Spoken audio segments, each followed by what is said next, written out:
Semoga Pagi. keadaannya pada baik ya.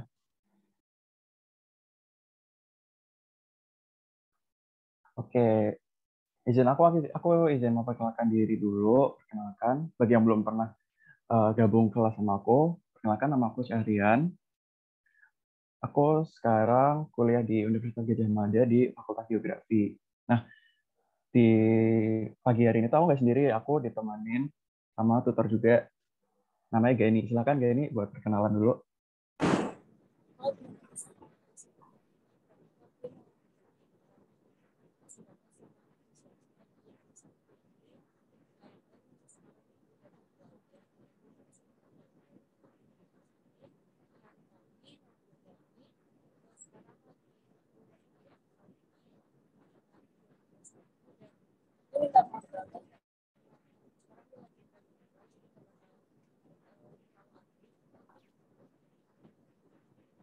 Maaf Gani, itu kayaknya suaranya belum kedengaran ya. Kalau sekarang udah kedengeran belum? Udah aman. Oke, Oke. bisa diulangi ya. Halo guys, maaf banget kendalanya tadi. Oke, kenalin lagi, gue Gani. Sekarang jadi mahasiswa FHUI 2021. Terus gue mau ngucapin makasih karena kalian udah bersedia untuk aktivitas kita di pagi hari ini. Apalagi sekarang hari Sabtu dan pagi-pagi, harusnya enak banget nih sih kayak buat tidur-tidur lagi. Terus gue juga mau minta maaf karena sekarang gue lagi double device karena ada acara yang gak bisa ditinggal. Tapi nanti gue bakal ikut ramein kelas ini kok, tenang aja. Selamat belajar. Oke, salam kenal ya semuanya dari aku dan juga Gani.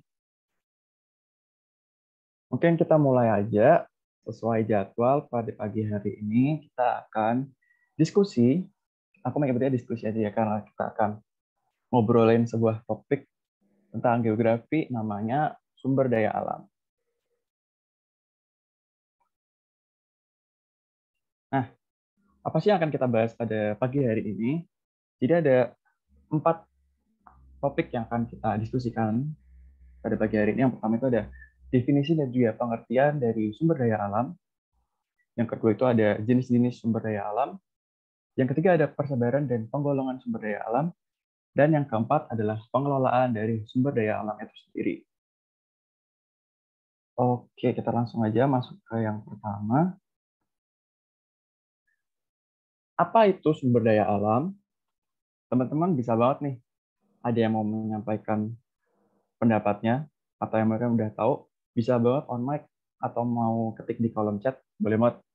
Yuk, silahkan.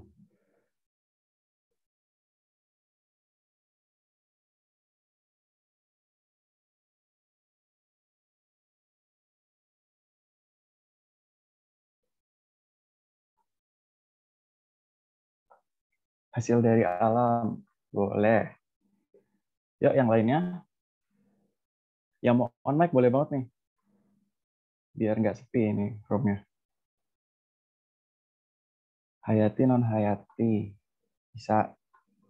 Nilai kekayaan yang terdapat di alam, boleh banget. Hasil kekayaan hayati yang bisa dimanfaatkan untuk kebutuhan manusia. Oke. Segala sesuatu yang ada di alam yang dapat digunakan oleh makhluk hidup dan ketersediaannya terbatas. Wah, ini makin lama makin lengkap ini. Good. Kekayaan alam yang digunakan untuk memenuhi kebutuhan manusia. Hasil dari alam yang dapat digunakan untuk memenuhi kebutuhan hidup manusia. Oke. Jadi teman-teman sebenarnya udah pada tahu ya, apa sih sumber daya alam itu? Hampir semua udah jawab benar. Semua malah, semua udah benar. Kita akan lanjut aja. Jadi sumber daya alam itu merupakan nilai potensi suatu materi dalam kehidupan. Jika sumber daya alam memiliki potensi suatu materi yang berasal dari alam, atau juga dapat didefinisikan sebagai nilai kekayaan yang terdapat di alam untuk memenuhi kebutuhan hidup manusia. Nah, jadi sumber daya alam itu merupakan sebuah potensi yang asalnya itu dari alam, dan mereka itu mempunyai nilai guna yang digunakan untuk memenuhi kebutuhan hidup manusia. Ini sebenarnya definisinya nggak mutlak seperti ini. Teman-teman bisa dipahami sesuai dengan yang mudah buat digunakan. Cuma kata kuncinya itu sumber daya alam itu berasal dari alam, dia mempunyai nilai guna untuk memenuhi kebutuhan hidup manusia. Kayak gitu ya. Oh ya ini teman-teman, aku jelasinnya kecepatan atau kurang jelas atau gimana, tolong koreksinya ya.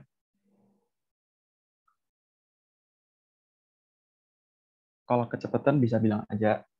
Kalau suaranya kurang kencang juga bilang aja, udah santai aja.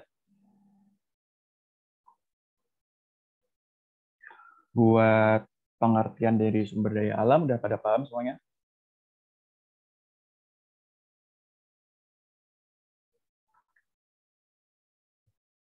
Oke, jadi lanjut aja karena tadi udah basic banget. Yang selanjutnya kita akan masuk ke jenis-jenis dari sumber daya alam itu sendiri. Jadi sebenarnya ada berbagai macam sumber itu menggolongkan sumber daya alam menjadi beberapa jenis, dan itu hampir tiap sumber itu beda-beda. Ada yang jadi 3, ada yang jadi 4, ada yang cuma jadi 2, ada yang jadi 5, itu berbeda-beda. Tapi di sini aku akan jelaskan yang paling umum, yang paling sering muncul aja. Nah, jenis-jenis sumber daya alam itu yang akan kita bahas ada 4. Yang pertama itu dibagi berdasarkan sifatnya, yang kedua dibagi berdasarkan jenisnya, yang ketiga adalah kegunaannya, lalu yang keempat adalah berdasarkan lokasinya. Langsung aja ke yang pertama. Yang pertama itu adalah pengkategorian sumber daya alam berdasarkan sifatnya. Nah, berdasarkan sifatnya itu dibagi juga menjadi 3. Yang pertama adalah sumber daya alam yang tidak dapat diperbarui, yang kedua yang dapat diperbarui, dan sumber daya alam yang selalu tersedia. Nah, kenapa dibedakan berdasarkan sifatnya? Nah, berdasarkan sifatnya di sini itu maksudnya sesuai dengan proses pembentukannya. Makanya kita akan melihat di sini ada yang dapat diperbarui, tidak dapat diperbarui, dan ada yang selalu tersedia. Lalu ini sumber daya alam yang dapat diperbarui dulu deh. Dapat diperbarui atau terbarukan itu tuh definisinya adalah dia dapat melakukan reproduksi dan juga memiliki regenerasi dalam waktu yang cepat. Teman-teman ada yang bisa nyebutin nggak contoh-contohnya sumber daya alam yang dapat diperbarui? Bisa nih di chat atau mau on mic boleh banget. Hasil hutan. Oke, yang lainnya?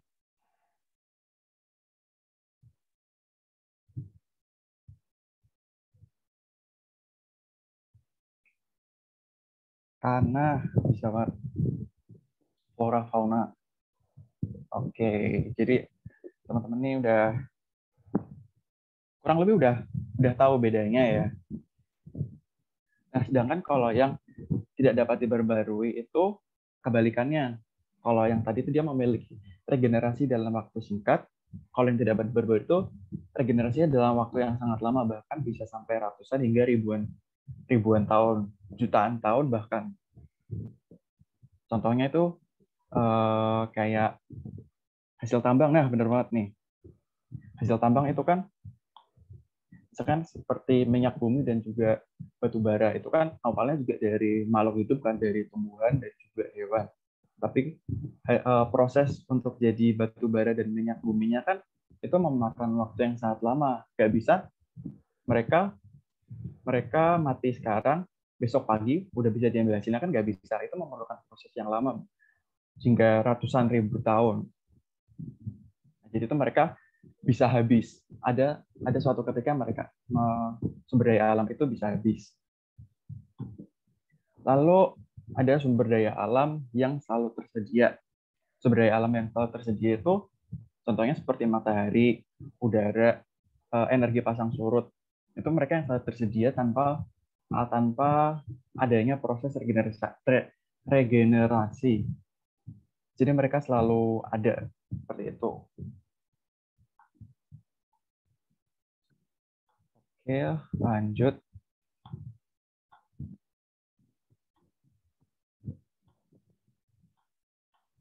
Nah, yang kedua ini adalah pengkategorian sumber daya alam berdasarkan jenisnya. Ini karena kalau tadi kan dibagi jadi 3 tuh.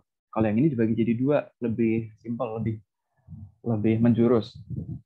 Yang pertama adalah sumber daya alam hayati atau biotik, yang artinya sumber daya alam itu berasal dari makhluk hidup.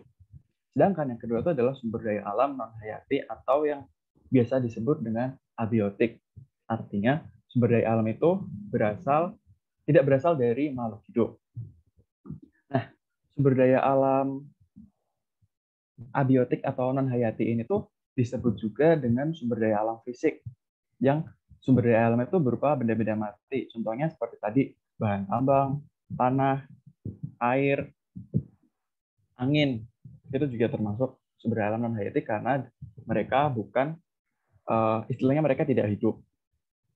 Sedangkan kalau yang hayati itu SDA sumber daya alam yang berupa makhluk hidup, contohnya seperti hewan, tumbuhan, mikroba, dan lain-lain. Kayak gitu ya. Sampai sini paham? Kecepatan atau gimana?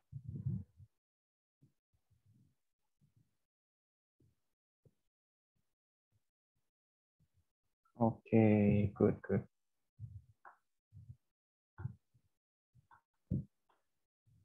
Lalu yang ketiga adalah berdasarkan kegunaannya. Yang kegunaan itu juga dibagi jadi 2 aja. Yang pertama adalah sumber daya alam sebagai penghasil bahan baku sama sumber daya alam penghasil energi. Nah, sumber daya alam penghasil bahan baku ini tuh mereka dimanfaatkan bentuk fisiknya. Contohnya kayak batu, besi, emas, kayu, terus serat kapas. Maksudnya mereka bisa digunakan, bisa diolah lagi jadi barang yang lain. Sedangkan kalau energi, namanya aja penghasil energi. Mereka dimanfaatkan energinya. Contohnya seperti batu bara, gas alam, air terjun, sinar matahari, angin yang bisa digunakan sebagai kincir angin, itu termasuknya sumber daya alam penghasil energi. Sebenarnya sumber daya alam berdasarkan kegunaan ini tuh nggak cuma dibagi jadi 2, tapi yang paling umum itu yang 2 ini yang aku tulis. Lalu yang sebenarnya dibagi jadi 4. Yang ketiga itu adalah sumber daya alam yang berupa ruang sama sumber daya alam yang berupa waktu. Nah, kalau yang berupa ruang itu ya mereka menyediakan sebuah tempat, mereka menyediakan sebuah wilayah yang digunakan untuk aktivitas makhluk hidupnya. Sedangkan kalau sumber daya alam waktu itu terkait dengan pemanfaatannya dengan sumber daya lain. Contohnya nih, kalau misalkan kita ada di musim kemarau, kebanyakan wilayah akan mengalami kekeringan dan juga air akan sulit ditemukan. Nah, maksudnya sumber daya alam waktu di sini itu adalah konteks waktunya yang tadi dijelaskan melalui musim kemarau itu. Jadi mereka saling berkaitan dalam waktu yang berbeda-beda. Paham ya sampai sini?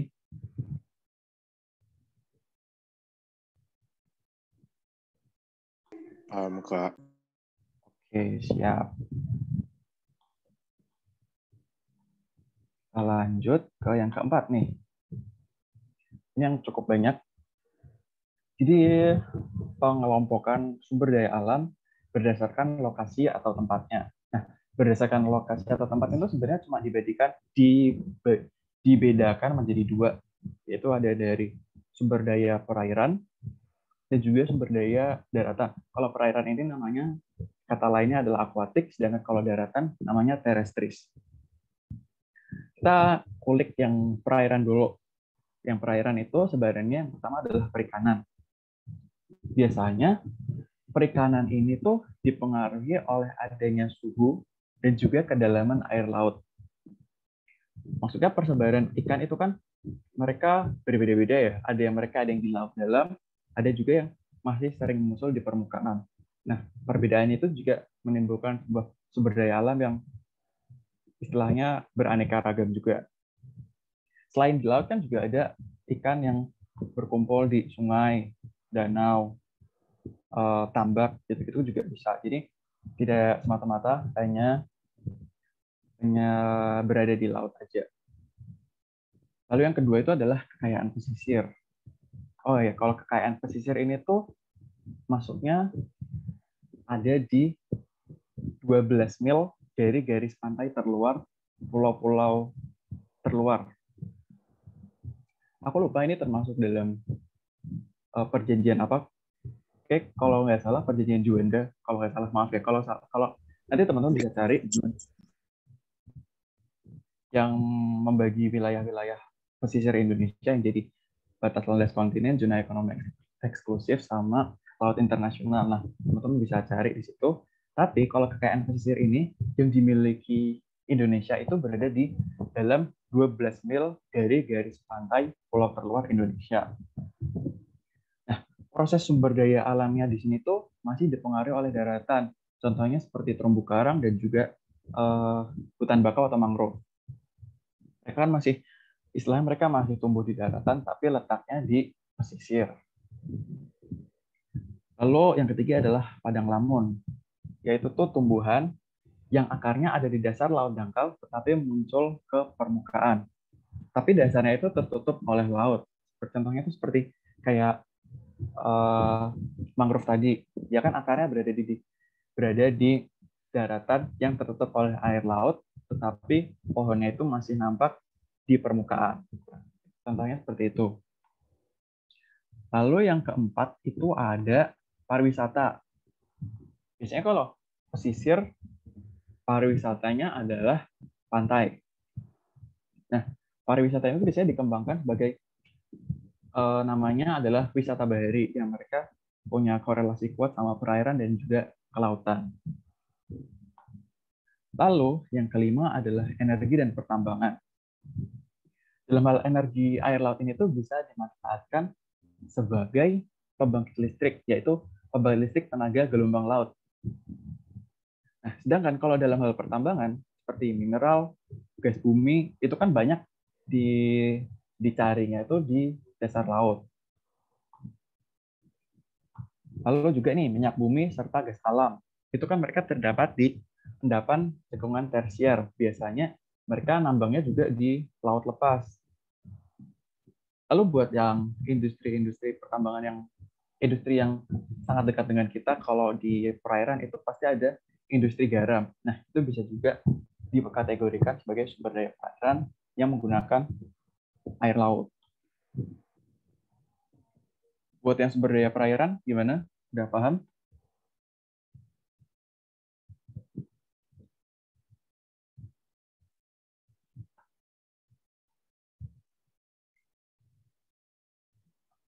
Kalau kecepatan atau kurang jelas, bilang aja ya.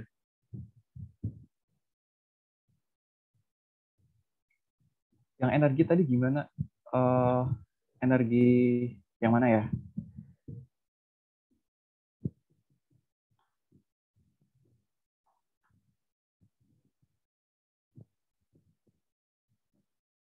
Oh, oke, aku ulangi. Jadi itu kan kalau di pesisir, pada bidang energi itu biasanya digunakan untuk membangkitkan, ada pembangkit listrik tenaga gelombang laut. Nah, itu kan nanti bisa dikonversi jadi sebuah energi dan bisa digunakan sebagai listrik untuk menghidupi wilayah-wilayah pesisir itu sendiri kan.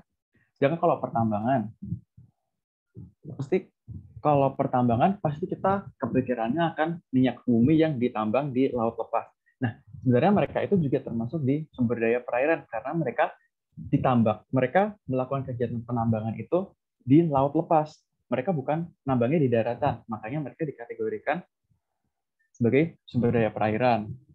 Sebenarnya nggak cuma minyak bumi, kayak gas alam, juga mineral, gas bumi, kayak gitu tuh ditambangnya di laut lepas.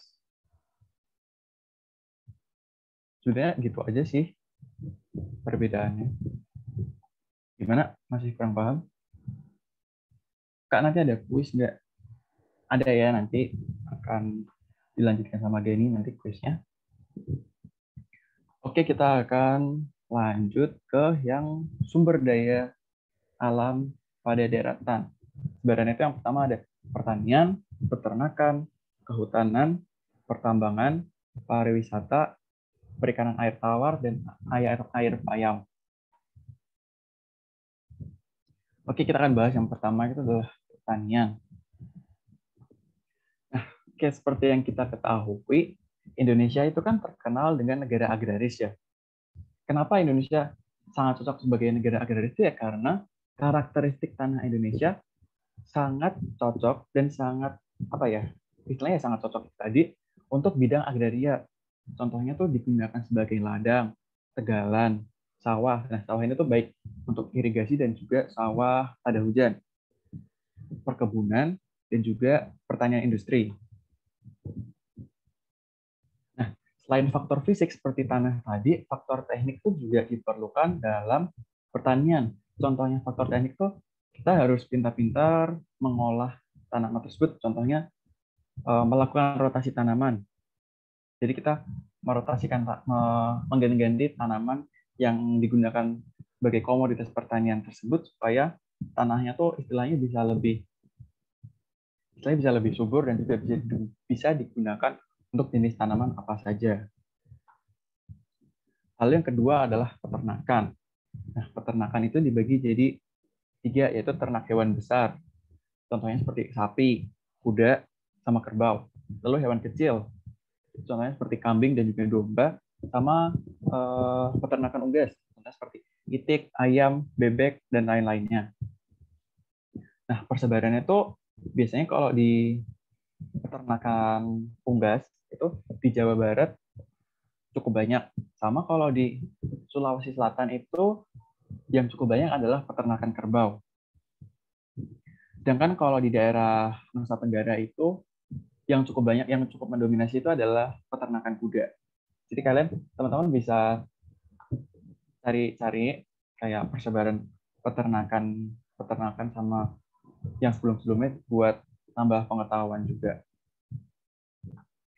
Lalu yang ketiga adalah ada di kehutanan. Nah, sebagai negara dengan iklim tropis dan juga curah hujan yang tinggi itu, Indonesia cocok banget buat dijadikan istilahnya sebagai paru-paru dunia yang udah kita ketahui sebelumnya. Nah, karena letaknya di garis ekuator atau di garis khatulistiwa, otomatis kan dia iklimnya tropis. Makanya ada muncul hutan hujan tropis. Nah, hutan hujan tropis ini tuh cuma bisa ditemukan di wilayah-wilayah yang dilalui oleh garis khatulistiwa. Jadi nggak semua negara tuh punya. Nah, ini bisa dijadikan sebuah potensi yang dimiliki Indonesia pada bidang kehutanan dan juga untuk kelangsungan lingkungan hidup. Oh ya, kehutanan itu bisa dijadikan sebagai potensi juga pada bidang ekspor, seperti ekspor kayu, ekspor ya pada bidang kayu dan lain-lain sih, seperti mebel juga bisa.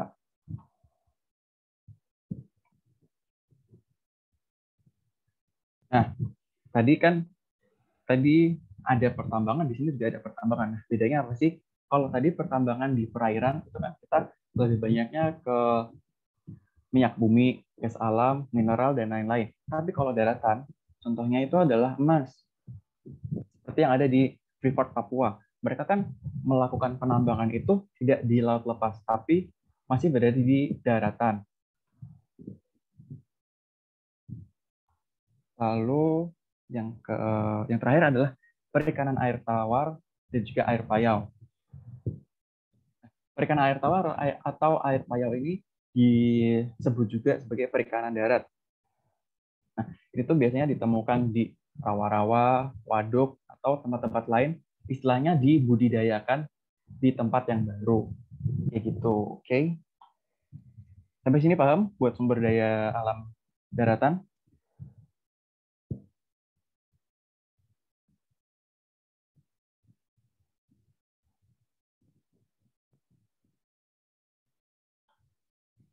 Oke, oke.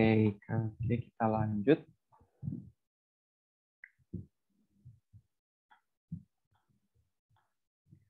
Nah, habis ini kita akan berbicara mengenai persebaran dan juga penggolongan sumber daya alam berdasarkan undang-undang yang berlaku.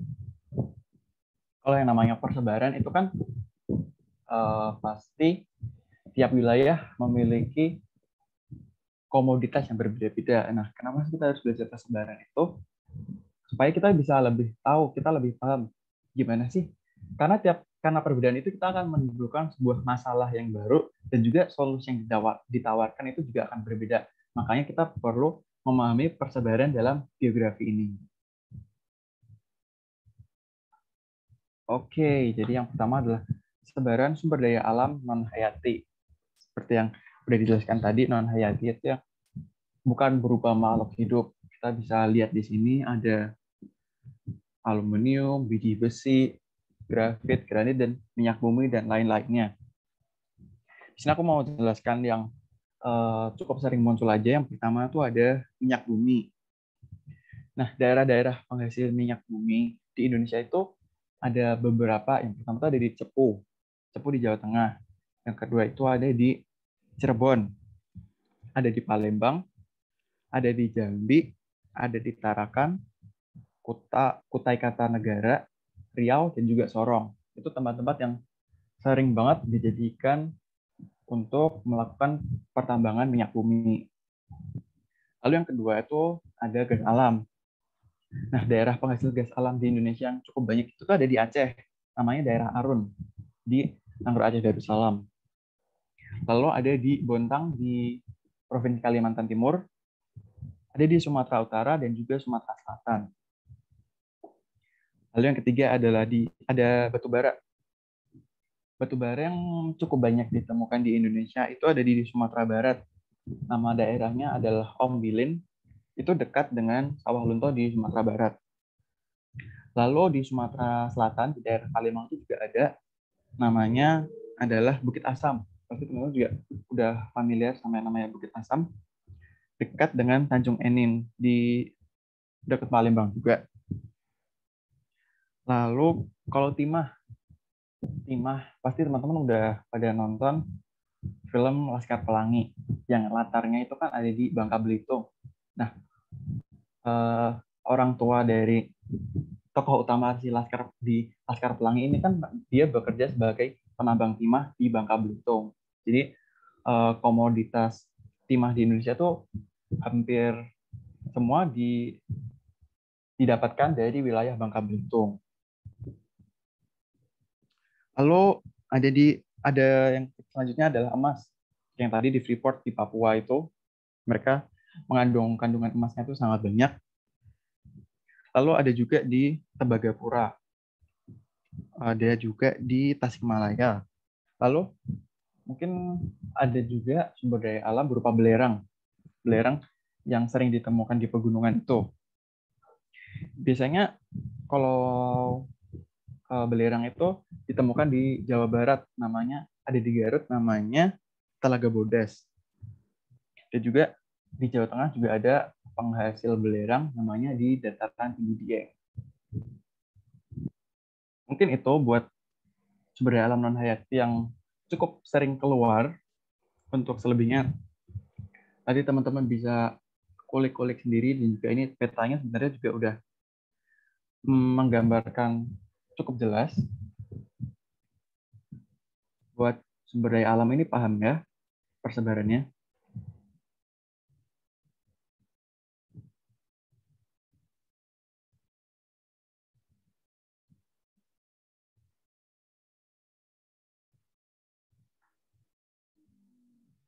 Oke, terima kasih atas responnya. Nah, selanjutnya kita akan, karena ini udah non hayati, kita akan melihat yang sumber daya alam hayati. Nah, sumber daya alam hayati itu bisa disebutin nggak sih sebenarnya komoditas utama Indonesia pada sumber daya alam hayati itu apa aja? Teman-teman bisa jawab lewat on mic, bisa lewat chat juga, silakan.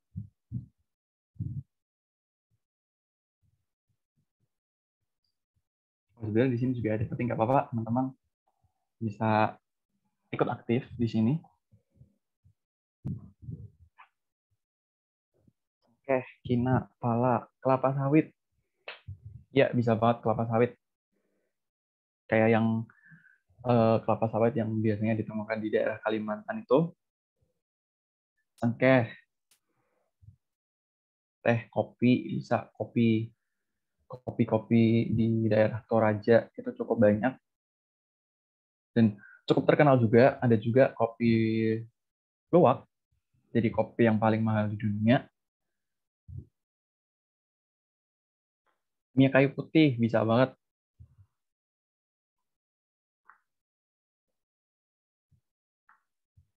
Ada lagi yang mungkin out of the box ini yang belum teman-teman pikirkan. Ada lagi nggak? Karet bisa banget. Banyak hutan karet di berbagai wilayah di Indonesia. Kayu jati juga bisa. Coklat, mahoni, cendana, bener. Cendana yang dia punya wanginya yang khas, bisa jadi minyak atsiri. Palawija bisa sih, bisa. Oke, jadi teman-teman ini udah paham ya komoditas-komoditas sumber daya alam potensial Indonesia yang bisa ditingkatkan dan sebenarnya bisa diekspor dalam jumlah yang besar. Nah, kayak dari peta ini kan kita bisa lihat ada cengkeh, coklat, kelapa, karet, kopi, kina, kelapa sawit, hasil hutan, minyak kayu putih, kapuk, tembakau, jagung, teh, pala, lada, sagu, rotan, dan juga padi. Nah, bisa kita lihat persebarannya di sini. Aku ambil contoh aja di daerah Papua nih. Komoditas utamanya adalah apa? Daerah Papua.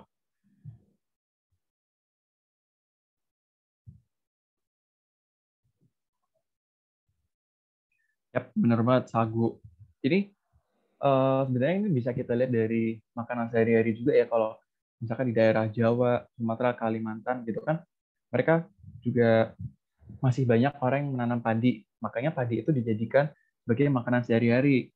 Begitu juga di Papua. Mereka kebanyakan nanam sagu, ya mereka juga makan sagu itu. Terus yang mana lagi ya? Nih kita lihat persebarannya di Pulau Jawa dan juga Sumatera ini. Sebenarnya kan banyak banget nih. Kalau di Pulau Jawa sebenarnya masih didominasinya itu padi ya. Karena juga ke budaya dari masyarakatnya itu sendiri yang udah turun-temurun. Terus juga ingat apa namanya, pelajaran sejarah, alasan kenapa bangsa Belanda datang ke Indonesia. Yang mereka awalnya datang ke daerah Maluku untuk mengambil rempah-rempah. Nah, makanya di sini tuh mereka banyak sekali penghasil rempah-rempah di sini. Oke, mungkin sampai sini paham. Lanjut, setelah persebaran itu adalah penggolongan sumber daya alam berdasarkan Undang-Undang Nomor 11 Tahun 1967. Nah, berdasarkan undang-undang tersebut, sumber daya alam itu digolongkan menjadi tiga. Yang pertama itu adalah bahan galian golongan A atau yang strategis. Contohnya tuh bahan galian itu digunakan untuk pertahanan dan juga keamanan negara. Contohnya seperti minyak bumi, gas, timah, dan juga batu bara. Lalu yang kedua adalah bahan galian golongan B atau biasa disebut dengan golongan vital. Itu merupakan bahan galian yang berperan penting dalam perekonomian negara dan dikuasai oleh negara. Contohnya itu seperti emas yang ada di Freeport dan juga perak. Makanya pemerintah itu berusaha banget buat ngambil alih Freeport ke tangan Indonesia, kayak karena seperti yang kita tahu, yang namanya emas itu kan mahal. Mereka bisa dijadikan sebagai kunci dari perekonomian bangsa itu. Lalu yang ketiga adalah bahan galian golongan C atau golongan bebas. Itu tuh bahan galian di luar golongan A dan juga di luar dari golongan B. Contohnya seperti pasir dan juga kapur. Oke, yang selanjutnya ini ada materi pengelolaan sumber daya alam yang akan dijelaskan oleh rekan aku, Gani. Dipersilahkan buat melanjutkan. Oke, halo semuanya. Balik lagi sama gue Ganis. Tadi kan udah dijelasin banyak banget tuh tentang sumber daya alam. Sekarang kita bakal masuk kayak gimana sih caranya kita buat mengelola sumber daya alam itu sendiri gitu.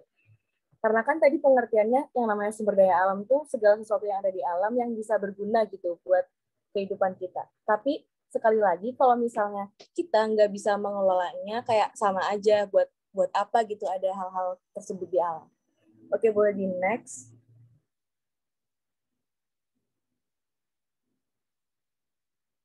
Nah, sebelum kita mengelola sumber daya alam itu harus ada prinsipnya. Kenapa tuh kira-kira harus ada prinsip?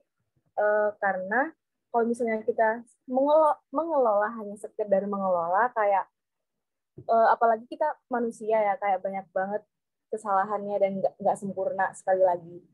Berarti kita butuh banget prinsip itu buat membenarkan apa yang kita lakukan. Atau prinsip itu bisa jadi sebagai kayak pedoman gitu buat kita dalam melakukan sesuatu. Oke. Nah, di sini udah ada dua prinsip yang bakal aku jelasin. Yang pertama itu adalah prinsip ekoefisiensi. Nah, dari kata-katanya sendiri nih, ekoefisiensi. Kira-kira ada yang tahu nggak sih prinsip ini tuh bakal ngomongin kayak gimana? Boleh dijawab di chat juga, nggak apa-apa. Niko, Kak.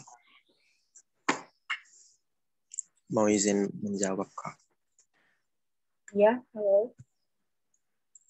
Menurut aku, prinsip ekoefisiensi ini, kalau merujuk secara harfiah ya, eko itu kan berarti ekologi lingkungan, sedangkan efisiensi itu adalah tingkat efektivitas sesuatu. Jadi menurut aku, ekoefisiensi itu adalah bagaimana cara kita untuk mengelola sumber daya alam itu seefektif mungkin, seefisien mungkin, dengan memperhatikan aspek-aspek kelingkungan yang ada. Terima kasih. Oke. Ada lagi nggak yang mau jawab? Jadi tadi dia condong ke ekologinya ya, ke lingkungannya. Ada lagi nggak pendapat lain gitu? Kayak misalnya kalau dengerin eko tuh keinget apa gitu? Eko efisiensi. Jadi kayak ada dua partikel, eko dan efisiensi. Ada yang mau jawab lagi nggak dengan perbedaan pendapat?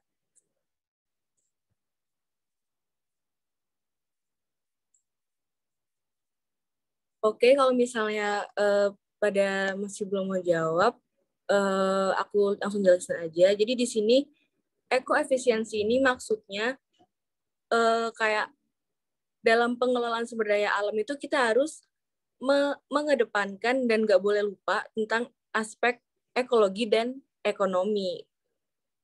Gitu teman-teman. Jadi eko di sini ada dua arti. Yang pertama ekologi dan yang kedua adalah ekonomi. Kenapa gitu? Karena kalau misalnya kita hanya fokus kepada lingkungan saja dan kayak nggak ngedepanin ekonomi, ya kayak buat apa? Kita juga nggak munafik ya, kita hidup juga buat memenuhi kebutuhan buat ekonomi itu sendiri. Jadi kalau misalnya kita cuman ekologi doang tanpa ekonomi itu buat apa? Terus juga kalau ekonomi doang tanpa mengedepankan ekologi itu juga nggak ada gunanya. Jadi kita harus dua hal itu harus berjalan berdampingan. Kayak misalnya pengelolaan bahan tambang. Di samping kita kenapa sih orang-orang tuh mau nambang? Pasti alasan utamanya karena duitnya banyak kan. Kayak banyak banget teman-teman di sekitar aku kayak bilangnya aku pengen kerja di pertambangan biar gajinya gede gitu kan. Nah, kita nggak bisa munafik soal itu karena emang sebagai manusia duit, kebutuhan ekonomi itu bakalan kita butuhin banget. Tapi lagi kita lihat nih kayak lingkungan, kalau misalnya kita keruk terus, kita tambang terus bakal jadi rusak. Oleh karena itu diatur nih tentang pertambangan tadi, ada namanya di Undang-Undang Minerba. Undang-Undang Nomor 3 tahun 2020 itu mengatur tentang mineral dan pertambangan gitu. Jadi di situ udah diatur kayak gimana caranya biar pertambangan itu bisa dilakukan, kayak ada izin-izinnya. Kayak gitu, teman-teman. Jadi kayak dalam pengelolaan sumber daya alam, kita tuh harus menyeimbangkan antara prinsip efisiensi ekonomi dan efisiensi ekologi gitu. Jadi untuk apa? Yang pertama untuk meminimalisir limbah. Tapi prinsip ekoefisiensi ini nggak cuma berlaku di pertambangan tadi yang kayak aku sebutin. Ini berlaku di semuanya gitu. Tapi yang aku punya contoh, yang aku bisa sebutin dan emang udah kredibel tuh yang pertambangan tadi, karena udah ada undang-undangnya. Terus prinsip yang kedua, oh ya sebelum aku ke prinsip yang kedua, ada yang mau ditanyain nggak? Atau tanggapan? Oke, 2 orang udah jawab aman, jadi aku asumsiin kalian aman ya semuanya. Untuk mempersingkat waktu juga. Terus yang kedua ada prinsip pembangunan berkelanjutan. Nah, ini gunanya buat apa sih ada prinsip ini? Tadi kan udah dijelasin kalau misalnya sumber daya alam itu ada yang tidak terbaharui. Contohnya tadi lagi-lagi aku pakai contoh yang pertambangan tadi ya. Pertambangan kan ada banyak kayak pertambangan minyak dan pertambangan logam dan pertambangan banyak lagi. Kalau misalnya kita sekarang kasusnya nambang minyak nih teman-teman. Nah, nambang minyak bumi itu adanya kan kayak di dalam bumi gitu kan. Nah, dan adanya itu terbatas dan terbentuknya pun juga lama banget nih. Kalau misalnya dari sekarang kita nggak mengedepankan prinsip pembangunan berkelanjutan ini, bakal gimana nanti generasi-generasi selanjutnya, bisa jadi mereka kayak kehabisan gitu. Makanya di sini prinsip pembangunan berkelanjutan itu bertujuan untuk memaksimalkan sumber daya untuk menghidupi masa kini tanpa membahayakan generasi selanjutnya. Nah, itu kayak yang udah aku jelasin tadi. Contohnya ya buat sumber daya alam yang tidak bisa terbaharui tadi. Terus nih, ada 2 syarat untuk mengatakan bahwa tujuan prinsip pembangunan berkelanjutan itu tercapai. Nah, kalau misalnya belum memenuhi 2 hal ini, prinsip pembangunan berkelanjutan itu bisa dikatakan tidak tercapai. Bukan gagal ya, tapi tidak tercapai atau belum tercapai. Nah, yang pertama, tolak ukurnya, biar bisa dikatakan prinsip pembangunan berkelanjutan ini tercapai, adanya peningkatan potensi sumber daya alam dengan pengelolaan yang ramah lingkungan. Gitu. Jadi, maksudnya, kayak sumber daya, lagi-lagi contohnya yang itu tadi ya, kayak pertambangan minyak. Nah, kalau misalnya kita mau bilang kalau pembangunan berkelanjutan ini udah berhasil nih di Indonesia. Nah, buktinya apa? Buktinya yang pertama itu harus ada kayak peningkatan gitu. Peningkatan maksudnya ini dalam arti apa? Bukan berarti kayak volume dari minyak bumi itu nambah. Nggak gitu. Maksudnya kayak ya sumber daya alam ini bisa, minyak bumi tadi bisa lebih lama gitu dipakainya. Kayak misalnya ada prediksi nih tahun berapa sumber daya alam minyak ini habis. Tapi kalau misalnya ada buktinya kalau misalnya minyak tadi tuh bisa bertahan lebih lama di bumi. Itu tuh bisa dikatakan bahwa pembangunan berkelanjutannya itu berhasil karena ada peningkatan potensi dari sumber daya alam minyak bumi tadi. Yang kedua, peningkatan potensi sumber daya alam dengan menjamin kesempatan yang adil.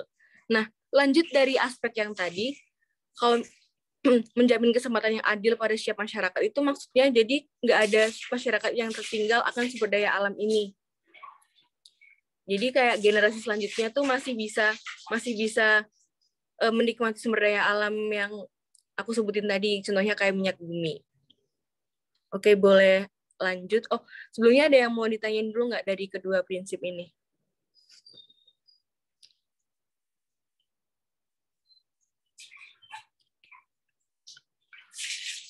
Halo, oke masih belum ada. Boleh di next. Nah, tadi kan kita fokusnya ke sumber daya alam yang nggak bisa diperbarui. Sekarang kita bakal fokus ke sumber daya alam satunya, sumber daya alam yang hayati tadi bilangnya, yang dari makhluk hidup gitu. Nah, di sini kita bakal fokus ke tanaman ya, atau tumbuhan itulah. Di sini ada strategi peningkatan tanaman. Again, kenapa kita harus belajar ini? Karena tanaman itu bisa diperbarui. Tapi kalau misalnya kita nggak secara efektif pengelolaannya dan nggak pinter-pinter strateginya, bisa aja suatu tanaman itu nggak ada lagi gitu. Oke, yang pertama pertama-tama di sini prinsipnya strateginya ada. Sorry banget. Wait, bentar.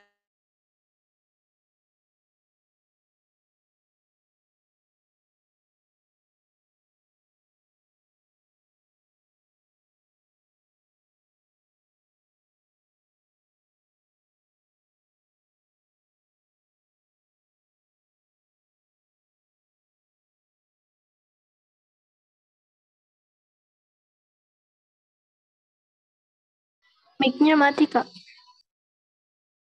Sorry banget. Oke, sekarang udah kedengeran belum? Udah, Kak. Oke, jadi kita tadi strategi peningkatan tanaman ada 4, teman-teman. Kita mulai dari yang pertama dulu. Ada pancausaha tani. Nah, pancausaha tani ini disebut juga dengan intensifikasi pertanian. Apa aja sih yang bisa kita lakukan? Nah, intensifikasi pertanian ini istilahnya kayak gimana caranya kita meningkatkan tanaman sebelum kita melakukan hal itu gitu. Nah, apa aja sih yang termasuk dalam intensifikasi pertanian? Yang pertama adalah pemupukan. Yang kedua tuh irigasi yang baik, terus pemberantasan hama, penggunaan bibit unggul, dan melakukan panen dengan benar. Jadi hal-hal itu tuh kayak fokusnya kayak ke substansialnya gitu loh, kayak fokus ke hal-hal gimana ya, kayak fokus ke vegetatifnya gitu. Kayak pemupukannya gimana, irigasinya gimana, kayak hal-hal yang sebelum melakukan pertanian itu sendiri. Terus untuk yang kedua adanya ekstensifikasi pertanian. Oke, ada pertanyaan aku jawab setelah ini ya, setelah 4-4-nya aku sebutin. Oke, yang kedua ada ekstensifikasi pertanian, maksudnya ini meningkatkan hasil pertanian melalui perluasan areal pertanian. Oh ya, yang intensifikasi pertanian tadi itu biasanya dilakukan di daerah Jawa, karena kalau untuk melakukan ekstensifikasi mereka itu udah nggak memungkinkan karena lahannya terbatas. Itu bertolak belakang dengan yang ekstensifikasi pertanian. Ekstensifikasi pertanian ini maksudnya meningkatkan hasil pertanian melalui perluasan. Jadi kayak masih banyak lahan kosong yang bisa dimanfaatkan sebagai lahan pertanian gitu.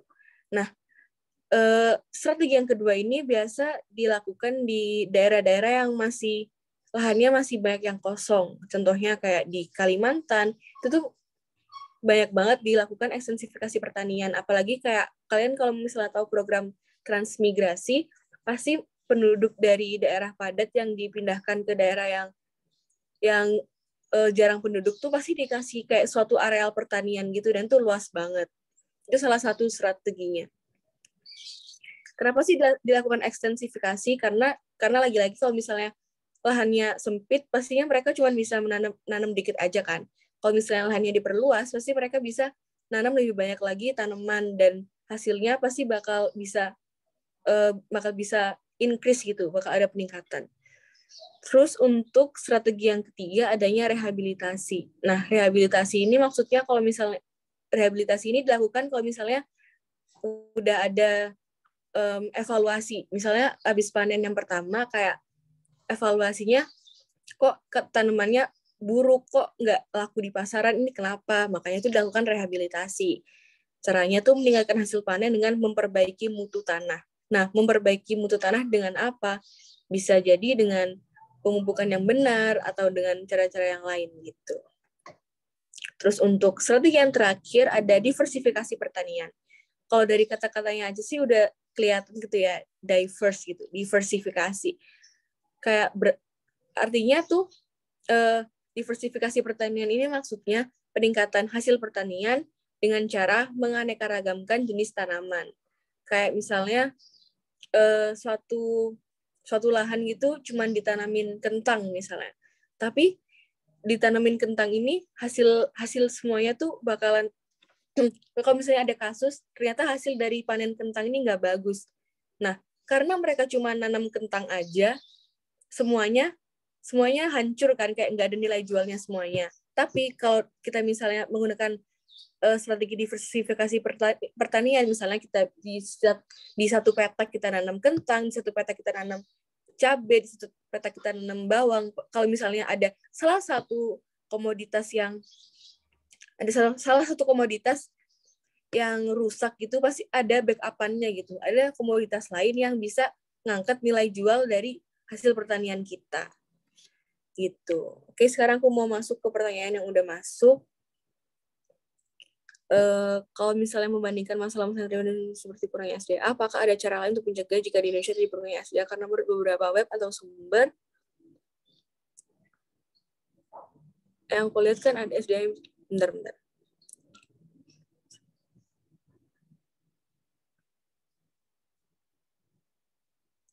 Oh, kalau misalnya kasusnya, aku mau jawab pertanyaan dari Ginar ini.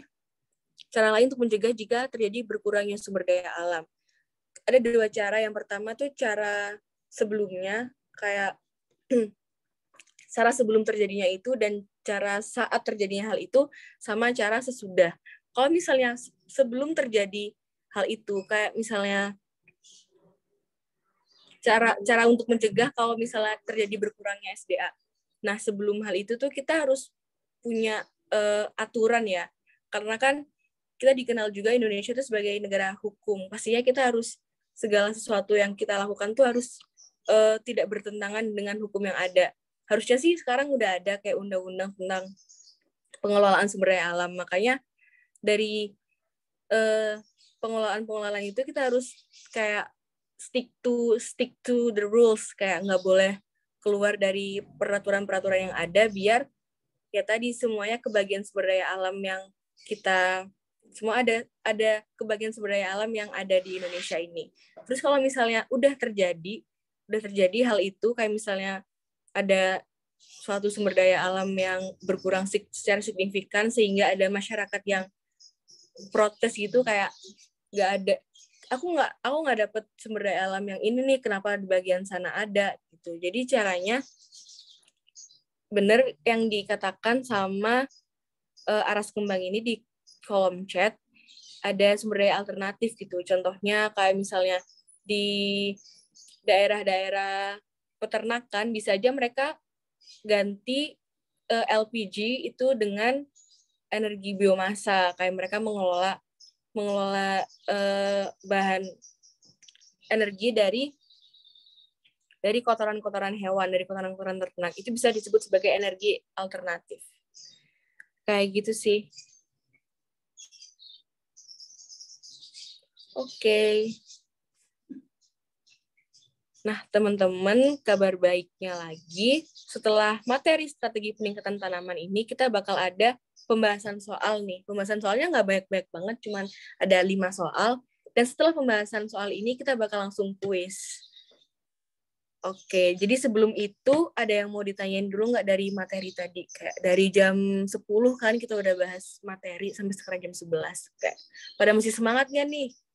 Atau ada yang mau break dulu, kayak aku mau minum bentar dong Kak, atau mau sambil ngapain dulu? Boleh yuk, sebelum soal kita ngobrol-ngobrol santai aja.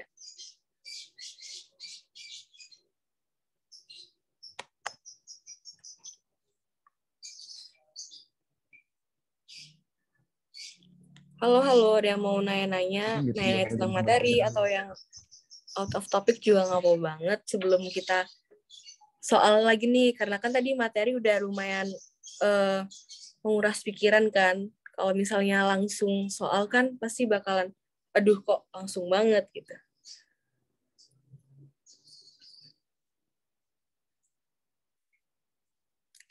Boleh ulang materinya?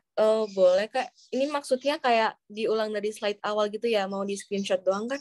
Mau materi yang mana? Maksudnya mau bagian yang mana nih? Mau dari awal tuh katanya. Oh, atau nanti akan di-share kok PowerPoint-nya.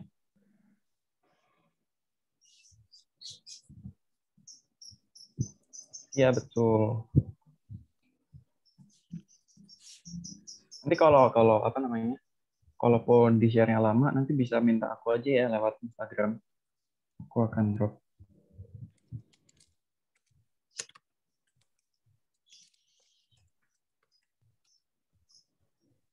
Nah, itu akan di-share. Oke, ada yang mau ditanyain lagi nggak?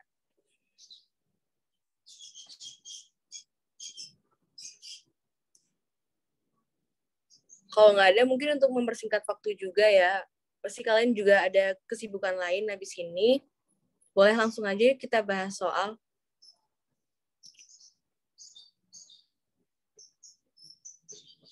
Waktu bahas soal kayak feel free banget ya buat kalian menyampaikan pendapat on mic gitu-gitu. Kita diskusi aja di sini. Ada yang tanya tuh, Kak Geni sama Karen kuliah di mana? Kenapa? Ada yang nanya. Oke. Mungkin siapa dulu nih yang mau jawab? Lo dulu kali ya? Boleh. Jadi, aku sekarang di UGM, di program studi pembangunan wilayah, fakultasnya geografi di UGM. Silakan buat Geni. Halo semuanya, sekarang gue maksudnya gue sekarang jadi mahasiswa di FHUI gitu. Ada yang mau masuk FH nggak di sini?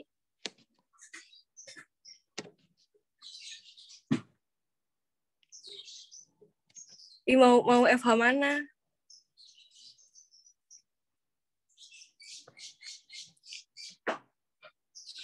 Jujur aku dulu pengen FHUGM tapi kayak nggak kesampaian gitu.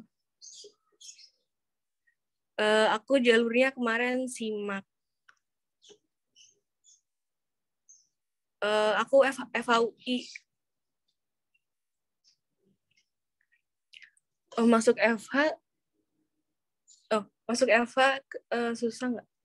Susah atau enggak tergantung sih masing-masing. Kalau matkulnya karena sekarang lagi cuman pengantar doang. Enggak doang juga sih, maksudnya juga masih kayak banyak banget kating-kating yang bilang kalau misalnya materi semester 1 itu yang paling gampang. Tapi gue juga udah struggling gitu loh. Paham nggak sih? Kayak ya susah. Tapi kalau misalnya lo belajar ya nggak susah itu kok.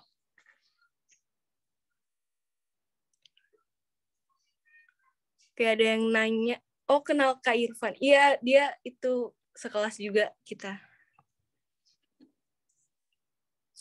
Kalau di FH banyak praktek nggak? Jujur kurang tahu sih, tapi sejauh ini yang gue dapet dari kating-kating tuh kayak prakteknya tuh cuma waktu di hukum acara tuh semester 3.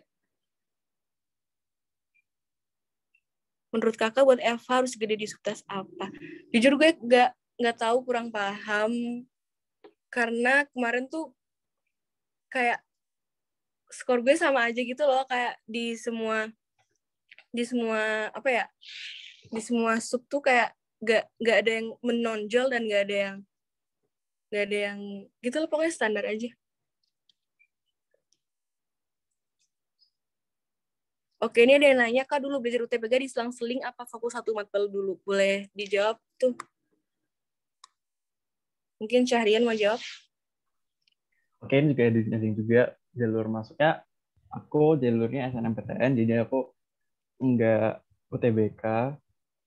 Terus juga fun fact aja, geografi di UGM itu masuknya saintek, bukan masuk sospum. Jadi aku tuh benar-benar dari saintek, dari juga kalau prepare belajar UTBK ya belajarnya saintek, tapi karena interestnya ke geografi jadi ya masuknya lewat jalur SNM. Rata-rata raportnya berapa? Aku 92 rata-rata raportnya.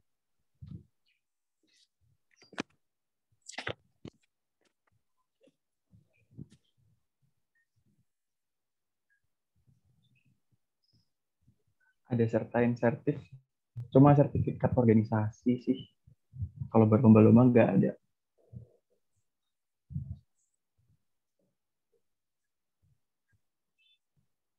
Wah, ini banyak yang nanya, Gani, silahkan.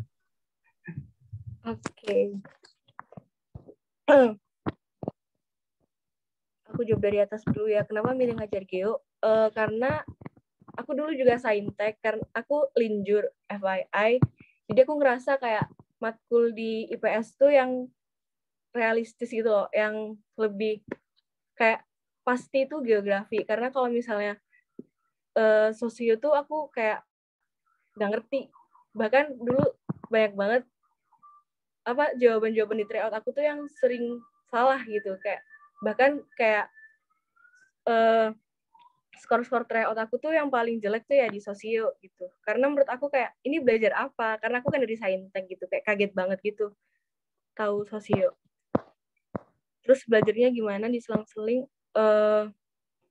Gue dulu belajar mulai dari Agustus tahun 2020, jadi kayak apalagi kan gue linjur kan, jadi kayak gue harus ngatur waktu lebih banyak gitu untuk belajar materi baru di IPS ini. Jadi kayak gue dulu belajar awal dari sejarah karena pertama banyak banget dan gue rasa gue perlu improve di situ. Gitu. Jadi gue belajar pertama tuh TKA dulu jadi gue tuh dulu bikin target dari Agustus sampai dari Desember tuh harus udah selesai materinya. Habis Desember gue selesai semua materi, gue latihan soal doang kayak dari Januari sampai sebelum UTBK tuh. Gue dulu juga ditolak di SNM, jadi kayak dari Maret tuh kan ditolak kan tanggal 22, terus kayak di situ kayak titik balik gue gitu loh, kayak di situ kan udah lumayan lama belajar kan dan kayak udah jenuh, udah capek. Tapi karena gue habis ditolak di SNM, kayak itu titik balik banget, kayak wah gila lo udah nolak gue gitu. Gue harus buktiin kayak misalnya gue bisa masuk di situ. Nggak, kayak jalur tuh nggak cuma SNMPTN doang, gue bisa masuk ke FHUI tanpa SNMPTN gue juga bisa gitu. Itu tuh kayak jadi titik balik diri gue gitu. Oke, terus pas simak kerjain MTK dasar berapa? Jujur gue nggak tahu, kayak cuman 4 atau 3, dan tuh kayak nggak mikir, ngerti nggak sih, kayak ya udah gue rasa simak tuh kayak strategi-strategian sih, karena kan plus 4 min berapa gitu kalau misalnya bener atau salah. Jadi kayak kalian nggak perlu jawab semuanya, yang penting kalian yakin gimana sih gitu deh. Pokoknya kalau misalnya di MTK dasar gue emang nggak yakin, jadi gue kayak cuma jawab 3 gitu. Tapi di subtes yang lain gue kayak gedein di TKA-nya gitu sih, jadi di TKA-nya gue kayak hampir jawab semuanya, tapi nggak semuanya, kayak cuma 12 atau 11 atau 10 gitu. Tapi yang benar-benar yakin itu jawabnya. Rekomendasi buku, waduh apa ya, rekomendasi buku mungkin kalian bisa itu Wangsit itu menurut aku berguna banget sih gitu.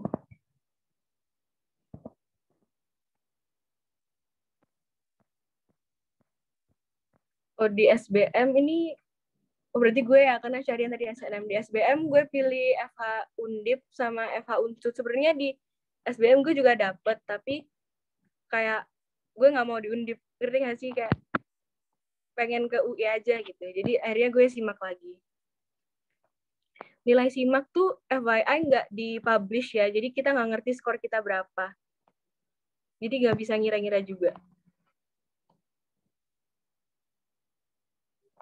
FH terketat, gue nggak tahu terketatnya, tapi kemarin yang tertinggi itu di FHUGM sih.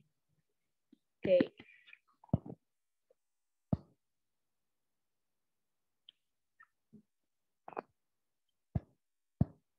Udah jam 11 lebih 9 menit, teman-teman. Kita mau lanjut bahas soal lagi atau gimana?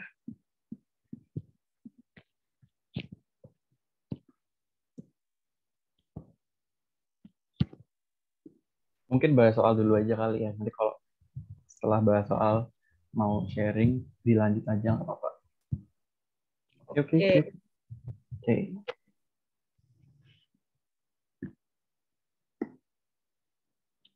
Boleh di next slide-nya. Oke, ada soal pertama. Karakteristik fisik tanah yang dapat terjaga dengan adanya rotasi tanaman. Apa tuh? Sebelumnya rotasi tanaman tuh apa sih tadi? Boleh nggak aku dibantu jawab?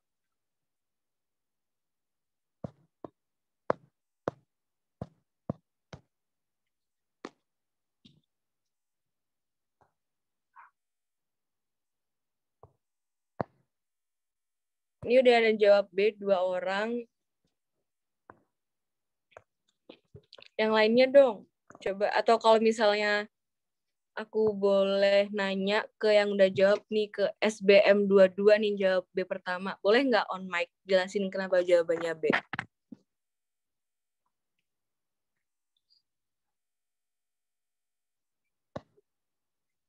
Halo, halo.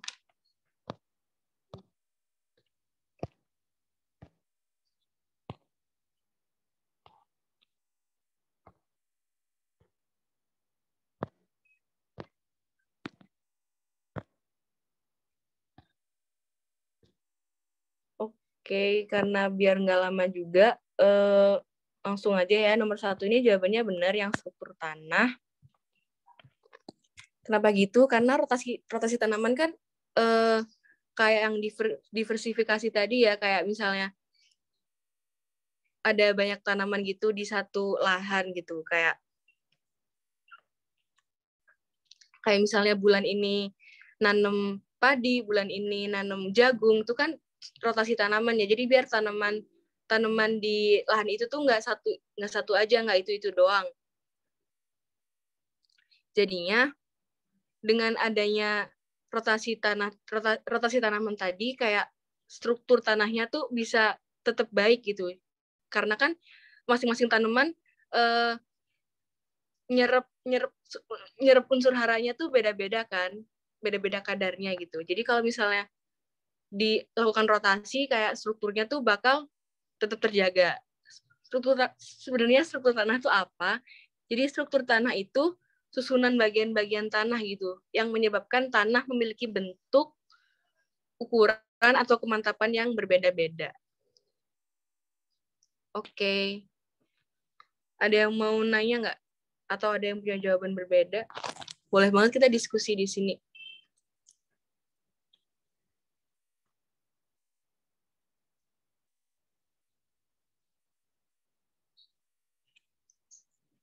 Oke, karena pada diem, gue asumsiin bisa ya, dan gue asumsiin kita satu suara.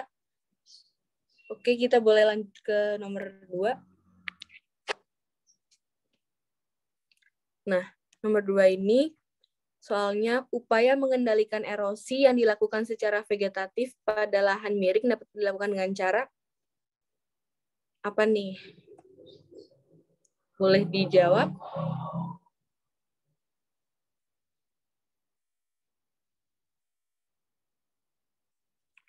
Ada keywordnya nih, udah dikuning-kuningin, lahan miring. Kira-kira diapain sih kalau misalnya kita mau nanam di lahan miring tuh? Any idea, teman-teman?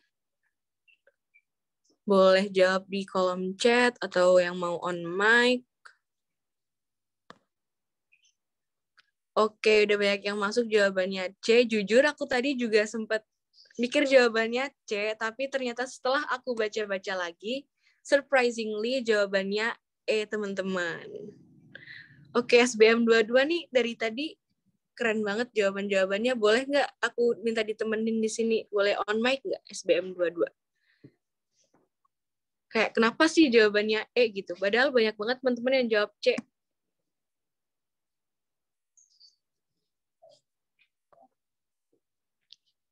Halo, halo. Bisa on mic nggak? Jujur Kak, agak penjelasan panjangnya, cuman karena pernah aja Kak bahas soalnya kayak gini, jadi tahu jawabannya. Oke. Sekarang aku jelasin ya teman-teman. Makasih banget udah bersedia on mic. Jadi kenapa nggak C? Yang C itu ternyata dilakukan bukan vegetatif. Apa ya? Gue lupa istilahnya, tapi yang C itu juga benar, tapi bukan secara vegetatif. Wait, gue cari istilahnya.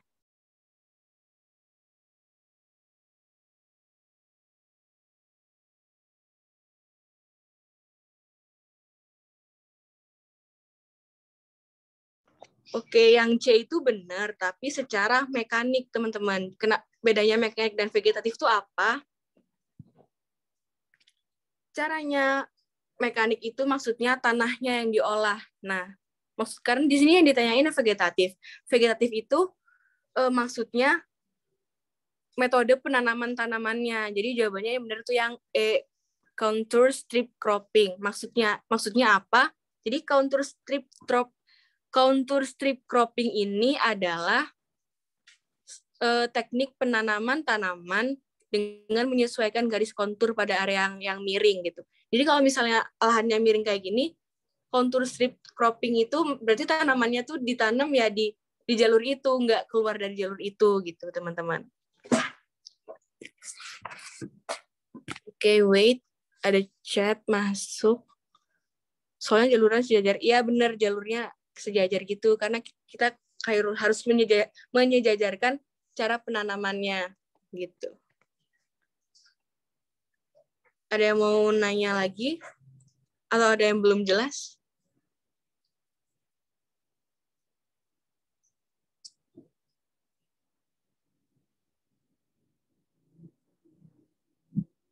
Oke, karena pada diem-dieman, gue asumsiin sekali lagi kalian udah clear semua ya. Sekarang kita lanjut ke soal nomor 3.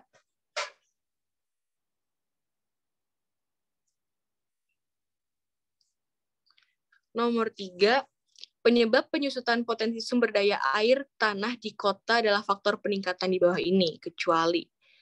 Ada kata kecuali nih, teman-teman.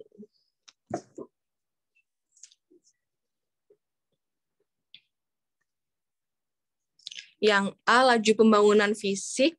Yang B, kebutuhan air per kapita. Yang C, kepadatan penduduk. Yang E, eksploitasi. Dan yang E, volume aquifer yang semakin besar. Oke, udah pada jawab ya semuanya. Jadi jawabannya yang E, benar. Aquifer apa? Mungkin kita tanya Syahrian kali ya. Apa tuh aquifer? Karena jujur gue not really expert on this.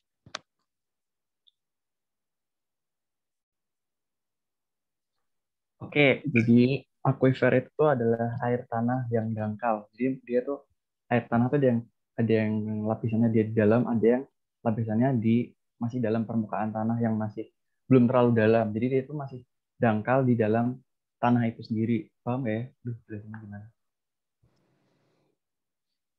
Oke, gimana nanya? Udah terjawab? Oke, jadi kandungan air di dalam tanah yang masih dangkal gitu, namanya aquifer.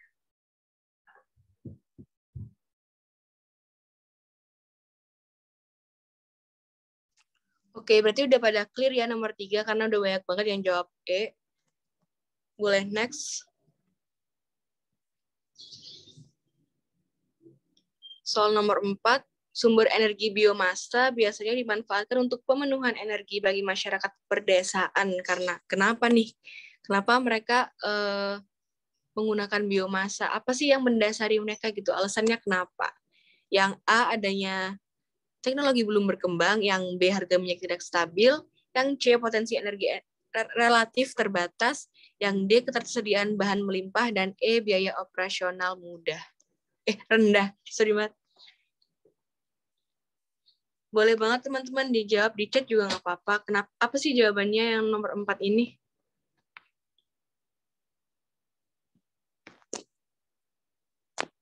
Oke, beragam nih ya teman-teman jawabannya. Ada yang jawab C, ada yang jawab A juga, ada yang jawab D mungkin. Ada lagi nggak yang jawab B atau E mungkin biar kita ada semua jawaban gitu.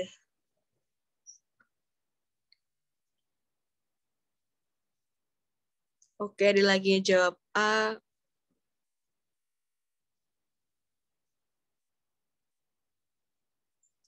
Oke, langsung aja kita bahas ya.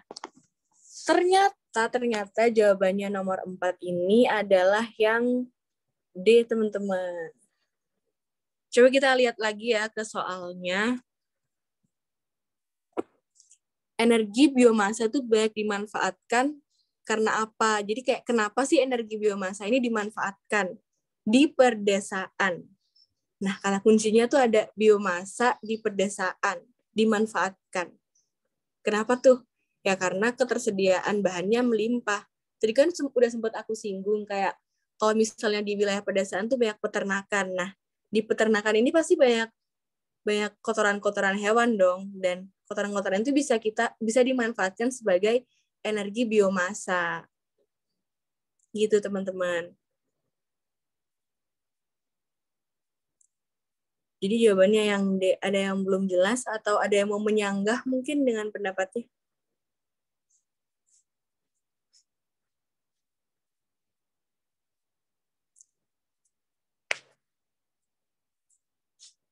Jadi contoh biomasa itu maksudnya kayak kotoran-kotoran hewan tadi itu diolah. Nah, dari pengolahan tadi tuh kayak bisa, aku nggak ngerti cara ngolahnya gimana sampai bisa jadi energi itu. Jadi pokoknya energi biomasa itu bisa dijadikan alternatif gitu buat masak, buat api gitu, istilahnya buat pengganti LPG. Jadi biasanya di pedesaan-pedesaan itu kayak disalurin gitu ke rumah-rumah energi biomasanya tadi. Jadi mereka udah nggak perlu lagi beli LPG gitu. Ada yang mau nanya lagi atau belum jelas? Sebelum kita nanti setelah nomor 5 ada kuis. Oke, ada yang direct message ke aku. Oke.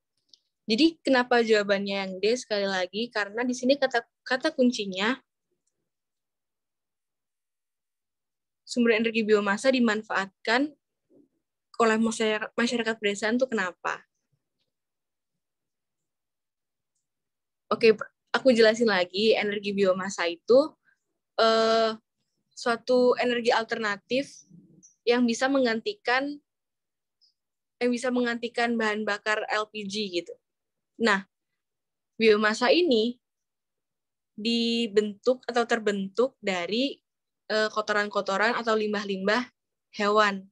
Nah, kenapa jawabannya jadi yang D? Karena di perdesaan itu ketersediaan bahannya tuh melimpah. Karena kan kita tahu kalau misalnya di perdesaan tuh especially kayak di daerah-daerah yang ada peternakannya ya, pasti formnya tadi kayak apa sih, bahan-bahannya tadi tuh melimpah. Jadi mereka memutuskan daripada untuk membeli LPG, mereka lebih milih untuk bikin biomasa. Nah, ada yang tanya nih kenapa nggak E? Kenapa biaya operasi? Yang E itu kan biaya operasionalnya rendah. Tapi sebenarnya pada kenyataannya biaya operasionalnya tuh tinggi teman-teman, karena kita harus nyiapin alatnya gitu yang nggak sederhana. Aku nggak tahu betul apa alatnya yang mau dipakai, apa alatnya yang bisa dipakai buat mengubah kotoran hewan ini jadi energi. Pastinya alat itu kayak nggak murah gitu loh, jadi nggak sembarang alat bisa dipakai buat membentuk biomasa. Jadi gitu.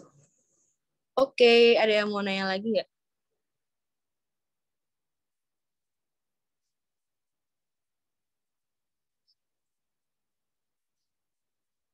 Oke. Boleh langsung aja ke soal terakhir. Alasan energi matahari berpotensi dikembangkan sebagai sumber energi alternatif di Indonesia. Kenapa nih alasannya? Kayak, kok bisa sih matahari digadang-gadangkan sebagai potensi yang bisa dikembangkan sebagai energi alternatif? Kenapa tuh teman-teman? Jawabannya A, B, C, D, atau E. Oke, ada yang jawab A, 2 orang. Oke, banyak banget jawabannya masuk A. Langsung aja kita jawab. Jawabannya nomor 5 adalah benar yang A. Karena perlu diingat kalau Indonesia ini adalah negara yang di garis khatulistiwa, jadi kita panas setiap tahun gitu. Jadi ini adalah alasan kenapa matahari berpotensi dikembangkan sebagai sumber energi alternatif. Gitu. Ada yang mau nanya-nanya lagi nggak sebelum kita ke kuis? Kita kuis bentar aja ya, guys.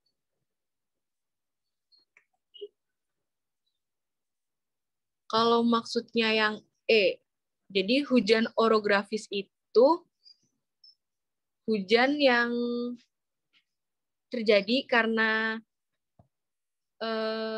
itu guys, karena misalnya nih, bentar.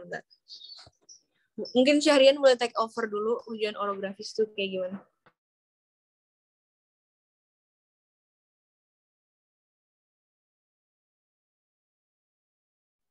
Oke, jadi buat hujan orografis itu hujan yang terjadinya tuh di daerah pegunungan. Sebenarnya ini juga cukup banyak di Indonesia karena kan kita tahu kalau wilayah Indonesia kan banyak banget gunung tuh. Nah, hujan yang terjadi di pegunungan itu kan cenderung lebih sering daripada di daerah dataran rendah karena dia apa namanya suhunya kan semakin ke atas itu semakin rendah dan juga kelembaban itu akan semakin tinggi, makanya dia kan cenderung lebih sering buat hujan. Nah, hujan di daerah pegunungan itu namanya hujan orografis. Tapi kalau ada hujan konveksi. Nah, kalau hujan konveksi ini tuh dipengaruhi oleh panas matahari, namanya aja konveksi. Jadi sebenarnya sama kayak hujan seperti biasa yang dia karena panas matahari, terus air itu kan menguap. Nah, di atas mereka akan mengalami pembekuan, makanya akan terbentuk awan. Nah, kalau awan udah ada suatu ketika dia akan turun hujan. Jadi hujan konveksi itu sebenarnya kayak hujan biasa itu loh. Paham nggak sih maksudnya? Kurang lebih kayak gitu. Gimana? Paham nggak ya?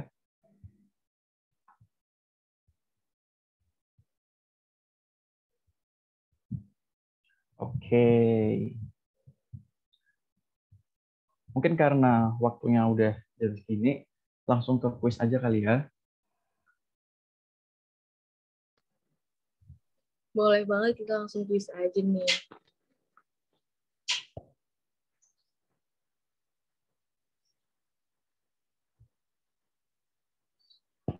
Yuk, kita dibuka yuk Kahoot-nya.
Join yuk teman-teman, ini masa baru 9 yang join. Berapa orang? Yuk kita join. Ramein juga. Kita tunggu kali ya sampai 30-an orang gitu yang join. Karena di sini partisipannya gue lihat ada 34.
Ini mau mulai kapan nih? Mau ditunggu sampai berapa nih? Boleh tunggu sampai kalau nggak bisa 30 ya 25 lah 25.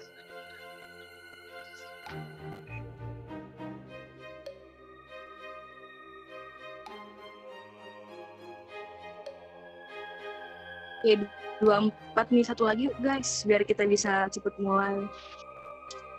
Ini udah 25 nih. Oh udah yuk. Mulai aja ya.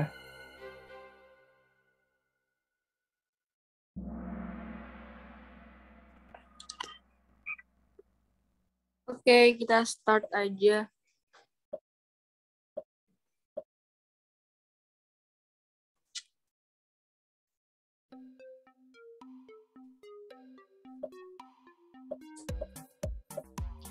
Pertanyaan dasar banget nih.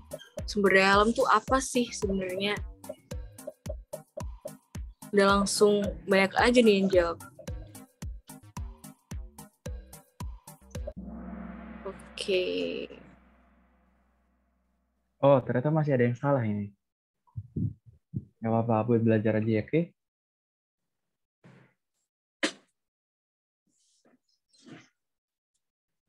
Oke, jawabannya yang B ya guys. Oke, lanjut aja nih.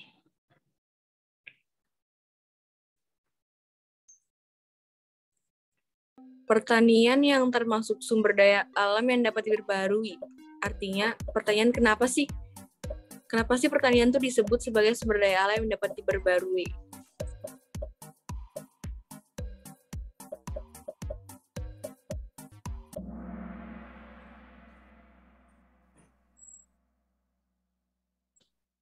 Jawabannya yang kuning nih teman-teman, karena dapat pulih kembali baik secara alami maupun budidaya gitu.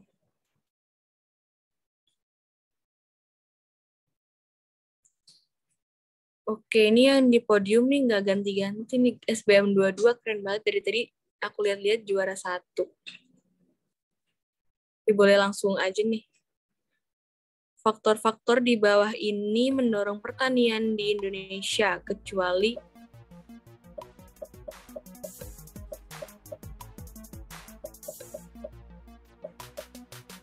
oke, udah ada 20 orang yang jawab. Oke, jawabannya yang kuning ya teman-teman, di garis bawahi karena itu ada kecualinya. Tapi kalau itu boleh lanjut.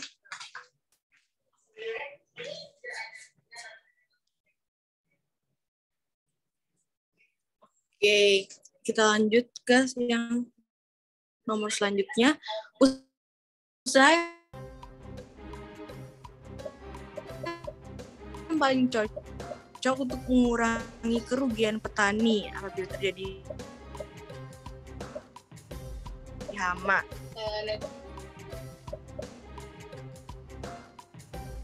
Dalam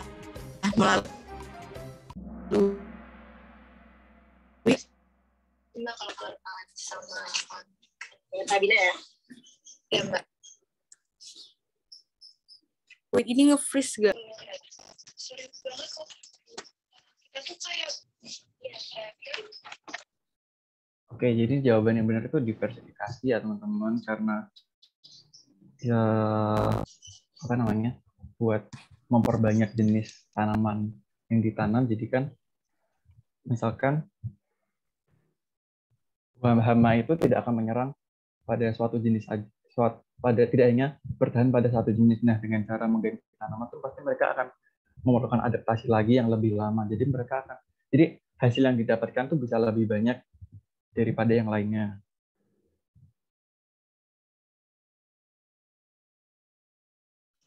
Oke, boleh lanjut nih ke nomor selanjutnya. Ada pergantian podium ini. Oh iya nih, SBM 22 kayaknya bergeser jadi posisi 3. Semangat lagi yuk.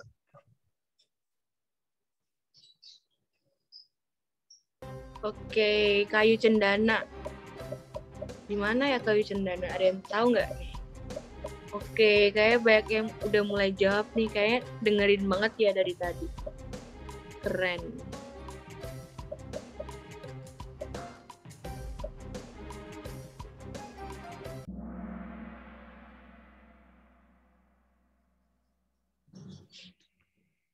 Jawabannya di Nusa Tenggara, teman-teman. Boleh tahu nggak kenapa jawabannya Nusa Tenggara nih? Syahrian boleh dijelasin mungkin? Karena memang komoditasnya yang paling banyak kayu cendana di Nusa Tenggara. Jadi buat alasannya mungkin karena itu ya.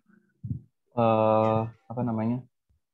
Buat masyarakatnya yang lebih ke penggunaannya kan lebih banyak. Jadi kalau misalkan di Jawa kan kayak tadi komoditasnya padi karena mereka kebanyakan menggunakan padi itu. Tapi kan kalau di Nusa Tenggara itu kan jumlah masyarakatnya belum terlalu banyak, jadi mereka bisa terfokus ke apa penanaman kayu-kayu kayak gini. Karena dia kan juga bisa dijadikan minyak sirih khas Nusa Tenggara. Tuh. Lanjut aja kali ya. Oke, kita Naik lanjut. lagi ini. Waduh, menyusul kembali nih SBM 22. Oke, lanjut. Kita lanjut lagi ke nomor 6 nih. Teman-teman semangat, 2 nomor lagi nih.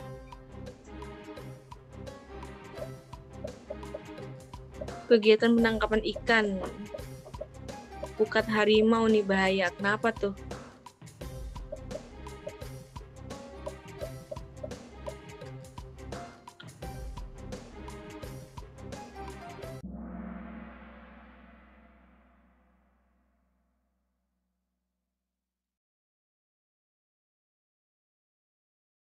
Nah, jadi sangat berbahaya karena ikan yang ditangkap itu tidak terseleksi. Kan teman-teman tahu nih, pukat harimau itu apa namanya? Dia berupa jaring-jaring kecil. Nah, sedangkan kan kalau kita melakukan misalkan memancing sebuah ikan kan yang kita kejar itu yang ikannya sudah besar, tidak yang masih kecil. Karena kalau ikan yang kecil yang ditangkap, gimana nanti kelanjutan ekosistemnya mereka istilahnya mereka tidak punya, mereka bisa terancam punah karena yang masih kecil aja ditangkap oleh manusia kayak gitu, teman-teman. Oke. Lanjut aja nih. Udah jelas belum teman-teman? Udah ya. Coba kita lihat podiumnya lagi. Oh, berubah lagi. Asik nih. Iya nih, kayak ambis-ambis semua nih ya. Lanjut. Yuk, nomor 7 nih. Dampak dari pembuangan limbah nuklir. Kira-kira kenapa nih teman-teman kalau limbah nuklir tuh dibuang?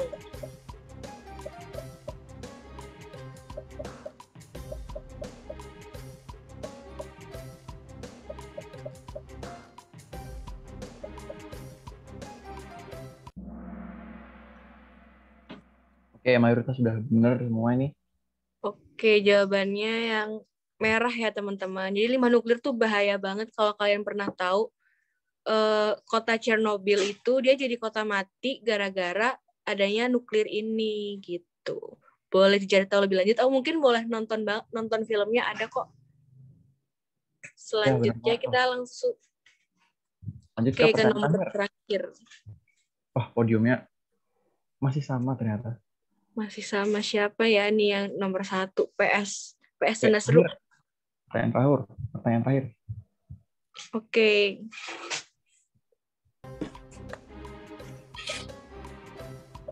Nomor terakhir, alasan Indonesia jarang ada pembangkit listrik tenaga angin.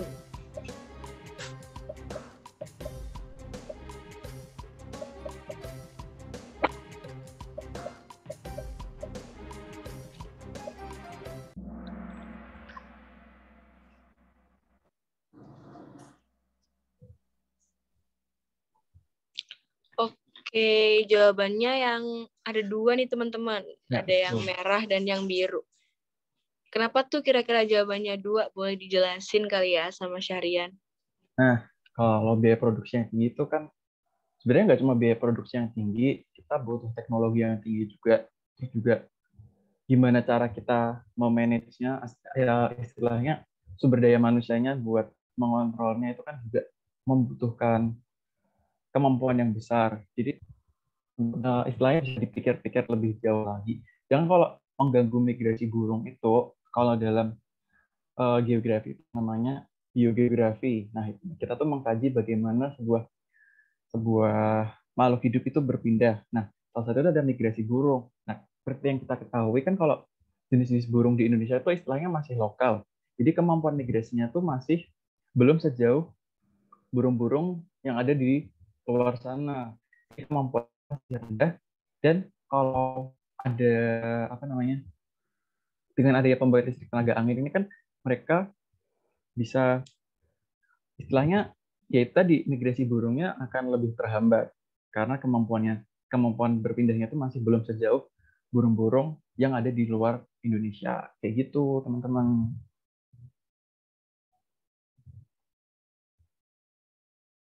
Oke, ini kita lihat podiumnya. Wah, selamat buat PS, ada seru. Yang kedua ada Nick, yang ketiga ada Shell. Keren banget nih yang juara 1, 2, 3 udah siap banget kayaknya nih lolos SBM 2022. Tapi jangan sedih buat yang lain yang belum juara, pasti kalian juga lolos kok nanti di SBM. Kita Amin. belajar nanti bareng, jadwal aku masih ada 2 kali lagi. Boleh banget nanti join di kelas geografi selanjutnya. Oke, aku juga masih ada 2 kali, jadi sampai ketemu di pertemuan selanjutnya. Oke, kayaknya udah selesai ya sesi kita pada hari ini. Boleh penutupan?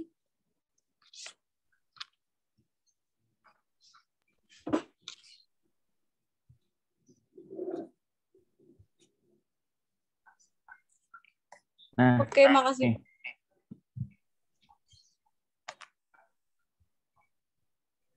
Udah banyak yang live, demi apa? Oke, terima kasih teman-teman yang udah mau bergabung buat diskusi bareng pada pagi hari ini. Aku sama Gani ucapin terima kasih yang sebesar-besarnya. Lalu juga jangan lupa ilmunya kalau udah dapat bisa disebarkan ke teman-teman yang lainnya. Dan semoga lolos buat perjalanan untuk masuk ke perguruan tinggi favorit kalian. Ada. Oh ini teman-teman juga bisa diisi ya dari QR ini.